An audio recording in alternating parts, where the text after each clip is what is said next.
This is Startups for the Rest of Us. I'm Rob Walling. This week, I talk with Alex Theuma, the founder of SaaStock. We talk about a myriad of topics around trying to bootstrap an event and how hard that is, the pros and cons of large events versus small startup events. And at the end, we share a couple memorable mishaps or war stories from years of running events.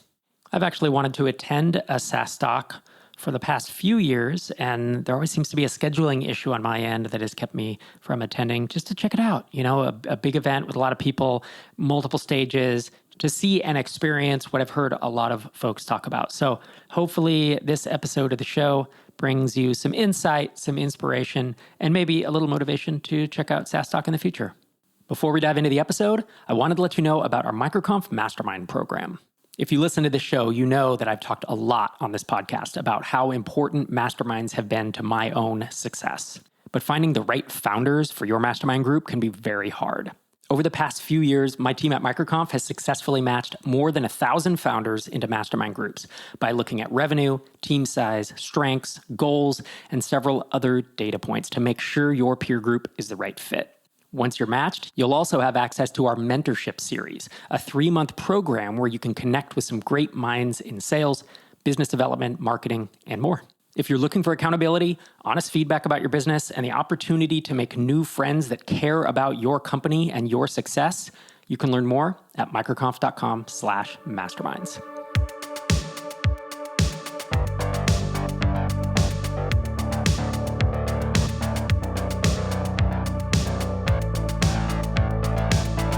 Alex, thanks so much for joining me on Startups for the Rest of Us. I am very excited to be here, Rob. Thanks for having me. Absolutely. It's a long time coming. And, you know, as folks heard in your intro, you're the founder of SaaStock, which I think is interesting overlap with MicroConf, or not even overlap, but just we've traveled such a similar path in building our events. And this podcast sprang out of a blog that became shouldn't we all get together in a room? And so we started a MicroConf in 2011 in Las Vegas. And it seems like, from what I know about your story, perhaps you have similar early stages. And for folks listening, like, we're going to talk about SaaStock.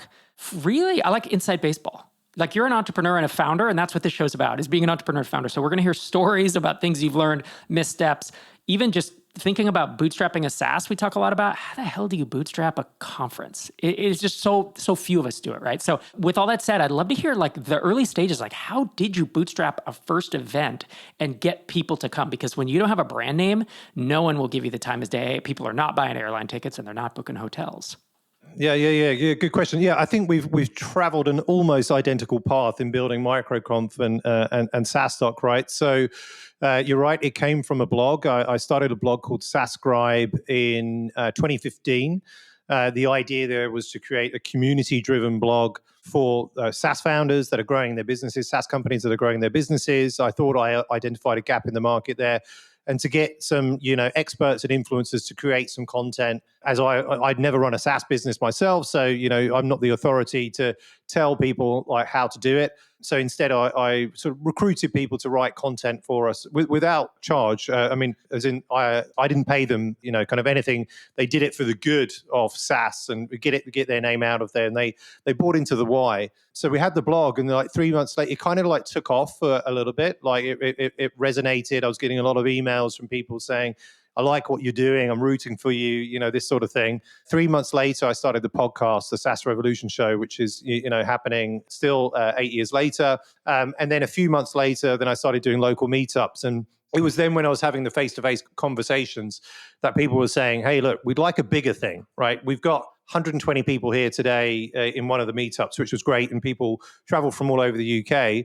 It's like, we'd like a big thing in Europe. And like, you seem to be the person that is probably primed to do it.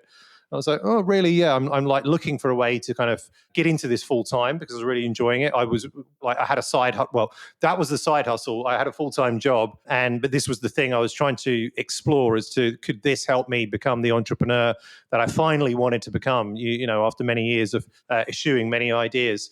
And so that groundwork, I think, to your question about like, how do you bootstrap it, right? And get the credibility and authority. It was from doing the blog posts or running the blog, getting on people's radar, interviewing founders on the podcast and VCs, that enabled me to have a little bit of authority and credibility to the point where I think it was in like November, maybe a little bit before in 2015, where I met with, I think it was Nick from ChartMogul, like at the time. And, their business is a subscription metrics platform for SaaS businesses.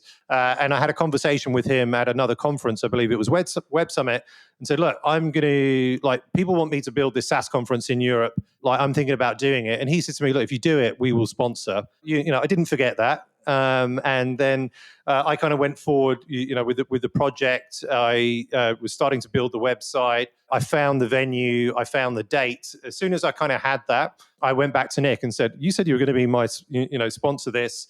I've got a date, venue. It's happening in the RDS in Dublin." And he came back and said, "Yeah, we'll do that." And he put his money where his mouth was and became our first sponsor. Maybe like 1 month later, I closed a deal with Patrick Campbell, who was the main sort of competitor, ProfitWell, of ChartMogul. And effectively from there, we were, customer funded, bootstrapped from that point on. And when we started selling tickets in January, so we kind of waited over the Christmas period, the audience was the people that had come to the meetups, that was subscribing to the newsletter, that reading the blog, that was listening to the podcast. And so there was an active audience there of people that had wanted, and asked for this conference. I think like the first day, like we sold like 37 tickets, and I saw this spike of revenue, and I was like, great, people actually do want this thing, right? So that enabled me, to have the runway really to kind of, I guess, kind of build this for the next kind of 9 months. And pay myself, and then eventually start to bring some other people onto the team. But there certainly were a couple of months where we kind of, it was very close coming to the end of the month where I was running out of money, and I was like, oh, I'm not going to be able to pay myself next month. And then suddenly you get a deal in at the end of the month, and like, phew, stress over, I can feed the family. Right. Well, it seems like you were ahead of us when we started, because I didn't realize that most events, all events, need sponsors in order to make them happen. I was under the impression that, when people charge $1,000 for a ticket or $500 for a ticket, they sell those tickets and that pays for the event. But no, they're all subsidized by sponsors. And without sponsor subsidy, you have to charge way more. The events are just much more expensive. And so we figured that out the first year. And then the second year realized, we're going to sell sponsors. But you were ahead of that game. It sounds like the sponsor, was the first thing. I wonder if that comes from being, because your background is in sales, right? Like enterprise sales. And I think so. That was like when I left sales or selling other people's software, I was like, so glad to see the back of sales, right? I'm done. 11 years of sales, I'm done. But obviously, the first thing that I had to do as an entrepreneur was sales and generate revenue, right? So I wasn't quite done, but it was quite different when you're selling your own product and it's something that you kind of passionately believe in. And also, you kind of had to make it work, right? Because I left my job to go all in on this. Gemma, my partner, was 6 months pregnant or something like that. We had no income in the household, right? So I kind of had to make it work. So there's nothing like something like that to kind of give you that drive, in a deadline of knowing when you're going to run out of money. So I got into it and just kind of, I guess, through the conversations, and I can't really remember, Rob, whether it was like a real deliberate strategy, but to go after the sponsors first. But it's just so kind of happened that, I had that conversation with Nick, which then gave me, I think it was like 12,000 euros or whatever, right? To then, plod on for the next few months, and then kind of, again, started to get that in. And I think we ended up doing about 35 sponsorship deals for the first year. And it was about 50-50 revenue on sponsorship and tickets for the first year. That's incredible. Wow. And there's this old saying, like, start an event, they said. It'll be fun, they said. After we ran the first MicroConf, closing party night, I was telling everyone, never doing this again. Yeah. This is it for us. Like, for us, it was a side project. We bootstrapped it. We made money on it, made like thousands of dollars, that first year. But it was definitely not something that I wanted to do again because of how stressful and how much work it was. And I was like, I cannot justify this, So then people were like, no, you have to do it again. This was the best event I've been to, right? It like really resonated with the folks. I mean, our first event was 105 people. It was a very small event. So I'm curious to hear your experience of, for you, after running that first event, were you like wide-eyed, like, oh my gosh, this was so much more complicated and difficult than I thought it would be? Or did you go in eyes wide open in the sense of, yeah, it's going to be tough, and when you came out the other end, you're like, well, we broke even or made some money. That's a big win, and we're going to do it again next year? Yeah, good question. It sort of makes me smile because certainly the first event, like I was walking around super tired. I didn't sleep the night before. I think I actually probably had a panic attack the night before, and in largely, I think it was because we did lose, a good amount of money. It was about £60,000, something like that. And I was like, okay, well, how we've lost all the money. I'm aware I've lost the money. How am I going to pay that back, right? So I didn't sleep very well at all, and then I kind of went to the event, and then the event was running, so the event was running without me. After I'd done the opening remarks, you got the production company that's running the event. Everything seemed to be working fine. I'm walking around speaking to people, and everybody's like, "Alex, you look terrible. You look terrible. Like, are you not having a good time? You look terrible." Without them knowing, the reason that I looked terrible was because I hadn't slept the night before because I lost this money. So, but when the event was done, everybody, I remember having a pint of Guinness outside the RDS and speaking to people and just trying to come to the terms with, okay, I've lost money. We need to kind of figure this out. And everybody was like, "This is amazing.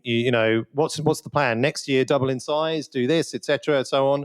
And I was like, well, look, I know one thing for sure is I'm not taking a holiday tomorrow. I need to go back to the sponsors and start selling them on next year again. And that's pretty much kind of what I did. So over the next 30 days, I rebooked about £100,000 worth of repeat revenue from the sponsors.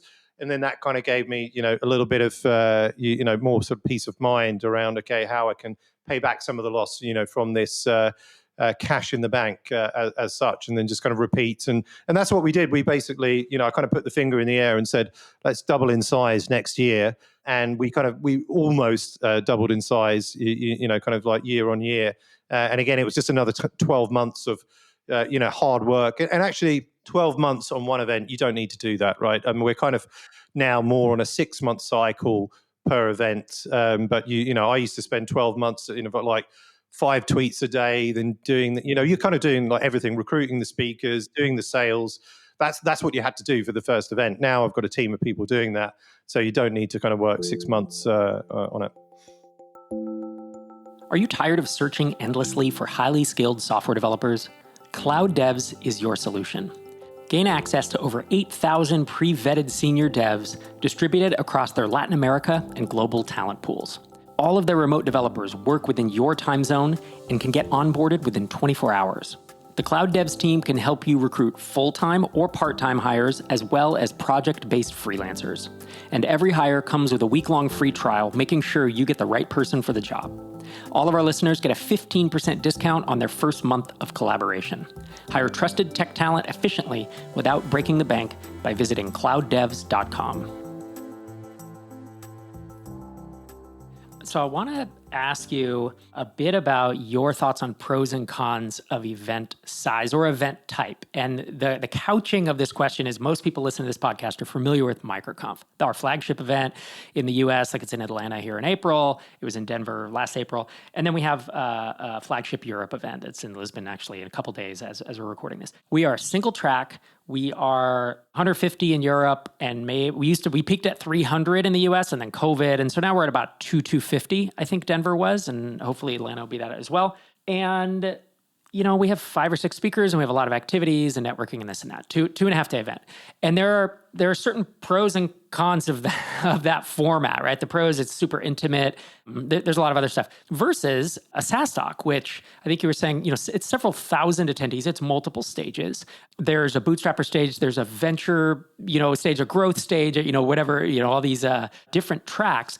In your mind, like, what are the pros and cons of that model, of these contrasting these two models? Because I don't believe either one is better than the other, but I do wonder, as someone who runs a big event and has now for many years, how do you think about that? Yeah, it's a good question. I guess from the very first SaaStock, I did think about how do we grow this? I wanted to have a growth business and not just have a conference that, and there's nothing wrong with this, but that was kind of the same size, doing the same revenue kind of each year. I wanted to, sort of think big, but also I think during every single event, and certainly in the early years, I walk around and people are saying, this is the perfect size at 700, don't grow it any bigger. At 1500, they said, this is the perfect size, don't grow it any bigger. And I think they've stopped. We get that too. Yeah, they've stopped. We get that at 150. Yeah, they've stopped saying that. Well, 150 apparently is the perfect size where people, like everybody can connect with each other, right? It's like Dunbar's number. Yeah. But you certainly sort of lose that at SaaStock. But by design, I've always thought, okay, as we scale the event, how do we keep the people happy that perhaps like smaller events, right? And what do we do there? So there's a lot of curation, and actually SaaStock, if you deconstructed it, could be many mini events and kind of one big event put together. So on the first day, we do this thing called SaaS City, which is like a one-day accelerator for your SaaS, right? I think this year it's about 10 different workshops with probably 50 to 60 people kind of per workshop. Then we do like pub crawls, and then there's an opening party with about a couple of hundred people, right? So with the workshop sort of size, there's nothing really kind of daunting about sitting with 50 of your peers, in a day long kind of workshop that's being led by some of the best experts in in the industry. Then at the main event itself, that's when it kind of gets a little bit of more of the scale. But then we look to have like all these different stages in terms of content for everybody. So we, like you said, the bootstrapper stage, that's a stage for about 150 people. And again, for an audience of bootstrappers and generally those that are doing anything from 0 to 100 million. But I would say the majority of our speakers will be under 10 million in revenue and be sharing stories of how they got to 10 million. We got a few like Gregory, I can't remember his surname, the CEO of Muckrack. They've got to 50 million, kind of ARR. Great to kind of be able to kind of share those kinds of stories as well. We have an accelerate stage, again, for those that are kind of really just, at that kind of really early sort of traction stage. We've got the expo, which is, obviously a big part of it, and the showcase. And then, like, what happens, there's a bit of an ecosystem that's grown around SaaStock now. So last year, as far as I knew, there was about 20 different side events that are happening around SaaStock in various parts of Dublin. And that includes actually, and I don't know necessarily how I feel about it, but I think more positive, is that people are running their own events like while SaaStock is on to capitalize on the fact that we've got the audience there. And we're not getting any financial benefit from that. But actually having more side events, I think, and a bigger growing ecosystem, I think really does add value and gravitas to the event. So there's a con there that we lose a bit of sponsorship revenue potentially, and that they're taking the audience out of our venue. But the pro is, I think, the more side events, I believe it kind of helps with the gravitas of the event. But pros and cons in terms of size, well, I think certainly a con, if we start with that, for some people it can be overwhelming, right? And if you're maybe more of an introvert or not a natural kind of networker, perhaps it can be a little bit overwhelming when you come in and there's a buzz, there's the noise, there's thousands of people. It's like, where do you start, right? And maybe you start with just watching a bit of content, but we do try to facilitate all these connections, through our like smaller events and through the networking app and so on, so you can meet the right tribe. We also do lots of dinners, smaller dinners, whether you're like CMO, CFO, CEO sort of dinners, etc., to put people together as well to kind of help with that. I think something like the pros, if you're used to kind of like a smaller event and kind of single track, obviously there is much more, I think, available. If you're looking like at a menu, a la carte menu, you can kind of pick and choose kind of what you want and where to go and what talks to see. And even if you're a bootstrapper, watch a few talks on the bootstrapping stage, but pique your curiosity to look at some of the venture-backed companies that have made it to 100 million, and sort of consider. Like I've had a number of conversations with those that are really anti-VC over the years, would never take VC money and bootstrapped to 30 million in revenue, and then finally took VC money. And I don't know whether they're happy or not about that, right? But they did some secondaries and stuff like that. But people do change, and I think SaaStock gives you that optionality, right, to think about that and say like, well, maybe bootstrapping is right for me now. Maybe we can change, in the future, and I can speak to VCs, get feedback on the product, and so on. So there's a few things there, but I think there's a lot. Like the main kind of pro is a lot of optionality, and you can just do the small stuff if you just want to do the small stuff. But I would always say, like, spend some time before you go to the event and be prepared. I think with a 150 person event, you could probably just rock up and ideally almost speak to everybody there and not do too much kind of prep. And with an event like SaaStock, like try and figure out who you want to meet, what talks you want to see, carve out your own agenda, and that's the benefit of having all these options, that you can create your own agenda and not just the one that we put on. And as someone like yourself who is programming these events, I know you have a team doing that. And when I say program, I mean you pick the speakers and you help them figure out what to talk about. And so you are, in essence, a tastemaker. Like, just like you have a podcast, you have a blog, like you can set the agenda of what a lot of founders hear, just like this podcast does and MicroConf does. And I'm always pretty deliberate about what do I think people need to learn this year, And sometimes there's fortuitous, like, oh, I recently heard about this amazing speaker and kind of whatever they speak about is going to be great. But oftentimes it's like, I think this is a pertinent thing that founders aren't thinking enough about, right? So maybe 5 years ago or 3 years ago, it would have been like, people should know enough about Web3. They don't want to be sick of it, but like, I think SaaS founders should know enough. So there should be a talk about that. For example, MicroConf didn't do that, but AI may be a thing, a topic of today or whatever. I'm curious how you think about that. Like, what do SaaS founders need to know? How do you know what they should maybe be learning at this event? Yeah, good question, right? So yes, we do have a team that does that. I still advise, and I still use my position to email and book speakers and do introductions and so on. But effectively, in terms of our process, right? So let's say after one conference finishes, part of the process is that we get on customer calls and get feedback and what did they like, what didn't they like, right? And then there will be a sort of research process in terms of what are the current topics for the year and for the agenda ahead. We will put a steering committee together of a mixture of VCs, bootstrap founders, some operators, and the person who runs our content programming, David.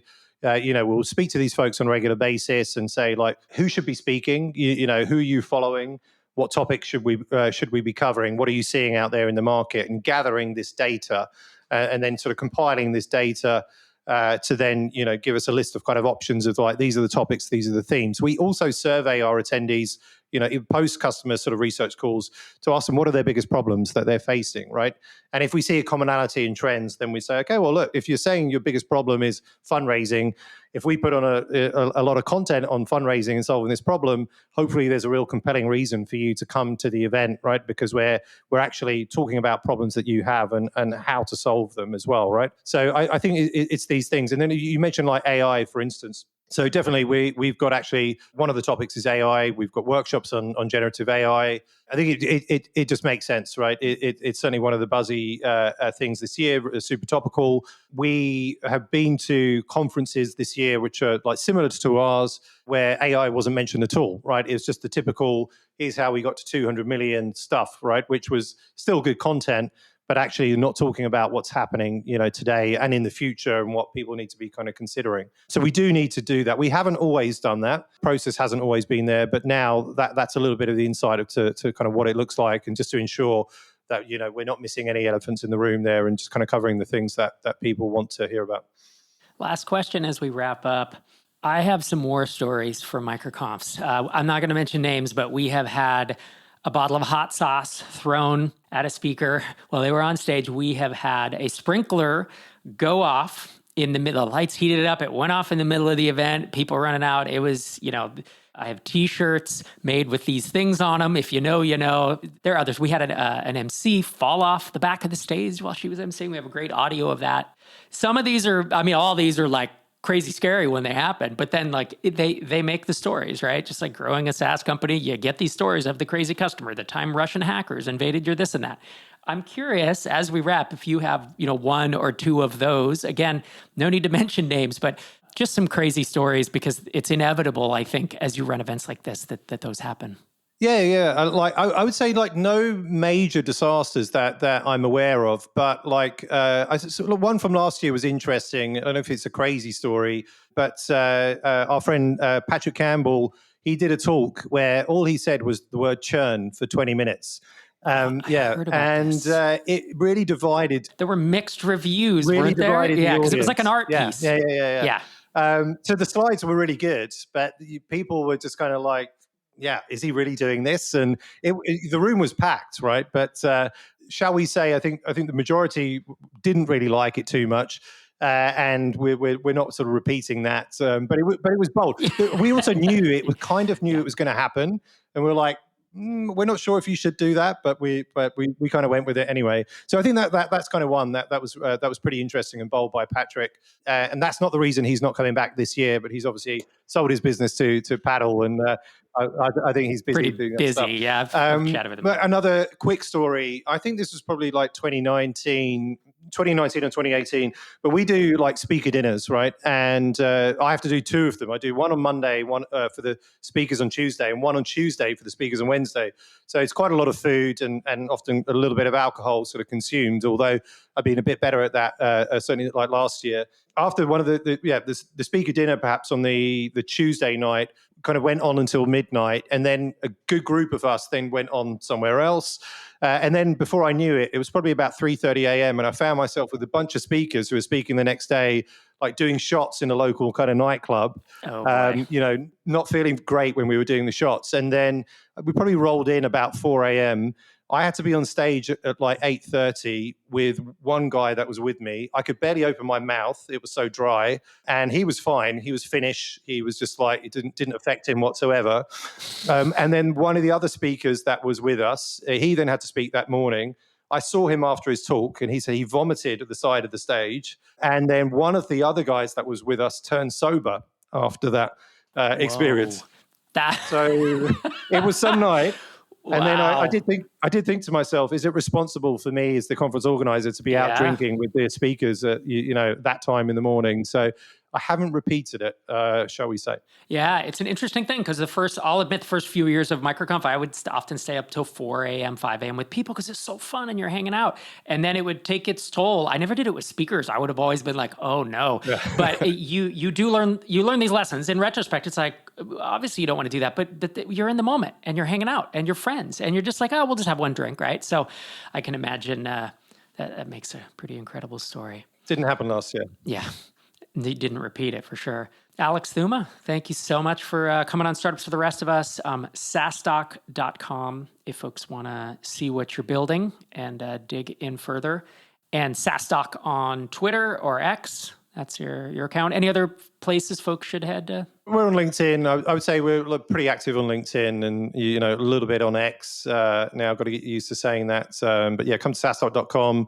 The next conference, 16th to the 18th of October in Dublin. If you haven't been yet, you've got to come once in your life. Sounds great. Thanks again for coming on the show. Thanks, Rob. Great to be here. Thank you. Thanks again to Alex for coming on the show. And thank you for joining me again this week. I'll be back next week answering some listener questions, still trying to get caught up on that front, talking about things like bringing on a partner, attending trade shows, offering pre-launch discounts, and other questions sent in by folks just like you.